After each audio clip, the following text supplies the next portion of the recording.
বৃহস্পতিবারের বাড়ির সব কাজ আমি একাই করলাম এবং পুজোটাও আমি একাই দিলাম, কিন্তু কেন সেটাই তোমাদের সাথে শেয়ার করবো এই ভিডিও। রাধে রাধে সবাইকে, কেমন আছো সবাই? আশা করি ভালো আছো, আমিও খুব ভালো আছি। এখন দেখো সকালবেলায় কতটা রোদ উঠে যায়, রোদের প্রচন্ড তাপ, এতটা যে কেন গরম পড়েছে, মানে এই শীতের দিনে মনেই হচ্ছে না যে শীতের দিন।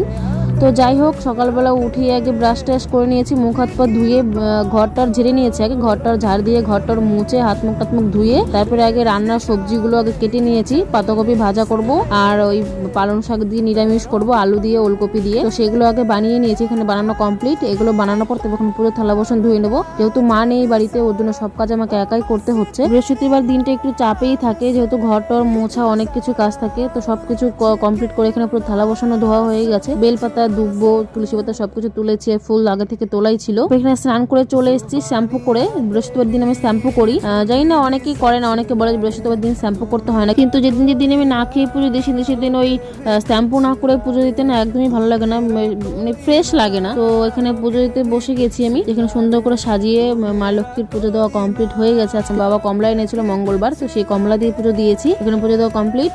তারপরে এখানে রান্না বসিয়ে দিয়েছি, যেহেতু 12টা সাড়ে 12টার সময় বাবা চলে আসবে, তো তার জন্য রান্না বসিয়ে দিয়েছি। আর মা থাকলে তো মার 10টা সাড়ে 10টার মধ্যে রান্না কমপ্লিট হয়ে যায়, কিন্তু যেহেতু আমি পুজো টুজো দিয়ে তারপরে রান্না করব, আর না খেয়ে পুজো দেবো, আর সকালে রান্না টান্না করলে অনেকটা দেরি হয়ে যাবে পুজো দিতে, ওই জন্য আগে পুজোটা দিয়েছি, তারপরে এখন রান্না বসিয়ে দিয়েছি। রান্না করতে করতে আমার খিদে পেয়ে গেছে, যেহেতু 11টা সাড়ে 11টা বেজে গেছে, তো ভাবলাম দুটো বিস্কুট খেয়ে নিই। তো এখানে দুটো বিস্কুট আর জল খেয়ে নিচ্ছি, যেহেতু অনেকটা খিদে পেয়ে গেছিলো। সকালে শুধু জলই খেয়েছিলাম, আর সেরকম কিছুই খাইনি, কারণ না খেয়ে পুজো দেবো। তো জানোই যে বৃহস্পতিবার করে আর সোমবার করে আমি না খেয়ে পুজো দিই, তো তার জন্য সকালে সেরকম কিছুই খাইনি। এখন দুটো বিস্কুট খেয়ে নিলাম। তো এখানে পাতাকপি ভাজাটা হচ্ছিল, তো এখানে পাতাকপি ভাজাটাও কমপ্লিট হয়ে গেছে। এখানে অল্প কটা পাপড় ছিল, তো ভাবলাম পাপড় কটা ভেজে নিই। আর এখানে পালং শাক নিরামিষটা হচ্ছে, এখনো দেরি আছে, ওটা আর মাখা মাখা হবে, তারপরে নামাবো। তো এখানে বাবা চলে এসেছিল, তো তিনজনে একসাথে খেয়েছিলাম। খেয়ে এখন পিছনে এসে দেখি ভাই বলছে নাকি দুটো কুকুরের বাচ্চা সকাল থেকে আমাদের এখানে আখার এখানে ছিল। ভাই বললো যে কয়টা মুড়ি দাও, তো মুড়ির ঢোপটা নিয়ে এসে ওদেরকে দিলাম, কয়টা মুড়ি খেলো ওরা, একজন খাচ্ছে একজন খাচ্ছে না। তো যাই হোক, তারপরে এখন কাপড় চাপড় এগুলো ধুয়ে দিয়েছিলাম